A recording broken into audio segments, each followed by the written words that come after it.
Hey friends, it's going to be a really quick dev diary this time around. We're mostly working on QA at this point, so it's a whole lot of bug fixing, a whole lot of getting the UX right, so there's not as much to show this time around as there have been in the past, but I'll show a couple of interesting changes. One of the main things that we dealt with this past week is figuring out the right way to handle URLs in the hyperdrive world. Hyperdrives are used both as a file system for the user as well as a way to share websites and things like that. And sometimes they are public and shareable, sometimes they're private and you don't want to share them. And understanding how to communicate that well to users was an interesting challenge, continues to be, but hopefully we're making some good progress. One of the things that we ran into that was a common problem was that people would get confused about which URLs we're sharing.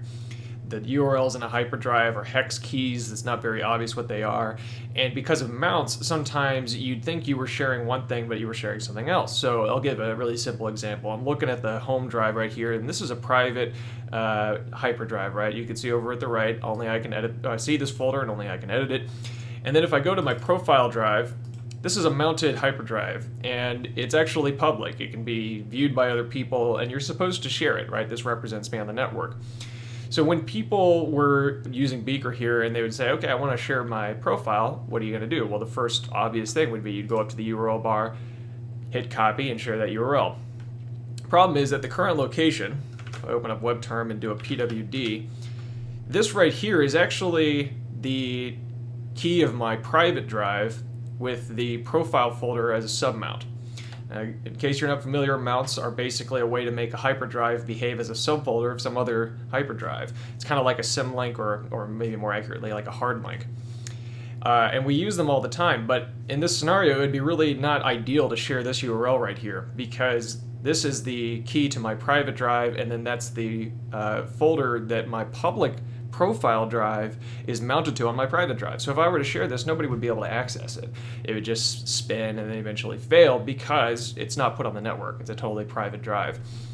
So we realized that the URL bar was fighting us a little bit. If people were naturally going to jump up there and hit Control-C and share that URL, we were giving them the wrong impression about what they were sharing. What we really want to do is anytime somebody has a mount that they want to share, we want to give the URL of the mount drive itself. So in this scenario, the profile drive, you see this key right here. It's a mount to 4300 and then elided and then 27. That's the URL we want to share my profile drive. So what we did is we added this little control up here, this share button. And this exists no matter where you browse. And if you click on it, it gives you a nice handy share control here where you copy off of that and it'll give you the correct URL. So now if I paste that in there, this takes us directly to my profile drive. You see it's at the root of it as opposed to giving the mounted location. Now, that's step one of solving this problem. Step two, we decided to try something that might be a little controversial. Folks may not like it and we may have to remove it, but the way things work right now is if you go into the URL bar, the full URL is not exposed. It actually limits you down to the path segment. So that's the actual path name, the query segment, the hash. And so if I edit inside of here, let's say if I type in a slash and hit enter, it'll take us to the root folder of the current drive that I'm on. If I want to go to slash, profile slash feed, I type that in, it goes there, right? So it's basically manipulating the path segment of the location. And this applies all over the web. So let's use Hacker News as an example. It's just the path segment that's up there. And you can see the location correctly, and if I wanted to share my current location, I'd use this same control.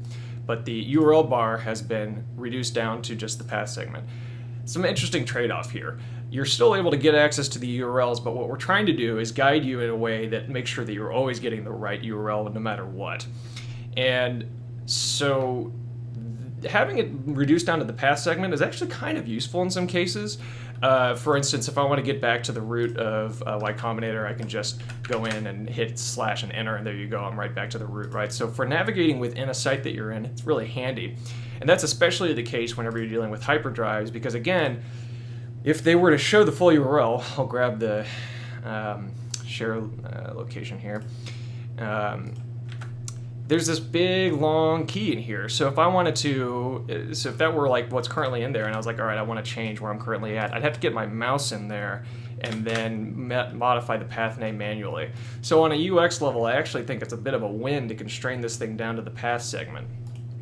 I'll be interested to see what people think. It may end up being that people don't like it, but the real advantage, of course, is that if you're in the home drive and you hit the share button, it'll tell you, hey, this is private, you can't share this. It'll just stop you from screwing up.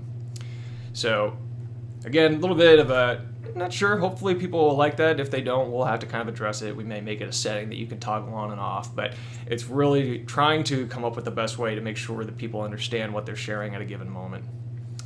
So that was kind of the big UX thing that we did. The other thing I spent some time on is working on the UX of the Files Explorer and adding in the ability to do what you would normally expect in a Files Explorer. So being able to drag select files. It's a pretty big one for an interface like this. You can hold down a meta key to do difference on the drag, which is kind of fun to play with. And then we've also got drag and drop in there. So why don't I take the high and do it over there, give you this little menu to copy or move it. You can do that with multiple selected items. So you can see right there it says 2 items, drag and drop.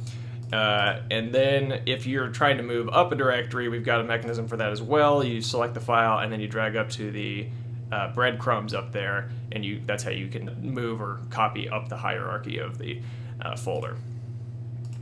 Almost forgot, one other cool interface that we added in is a tab switcher interface, and that looks like this.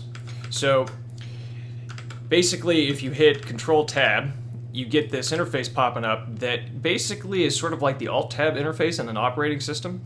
And there are 2 things that are kind of nice about this. One is that it allows us to do the behavior of hitting Control-Tab toggles you between your 2 most recent locations. So if you're working in one tab and also working in another tab, maybe you've got an editor open in one tab and the thing that you're working on in the other tab, Control-Tab now will just switch you real quick between them.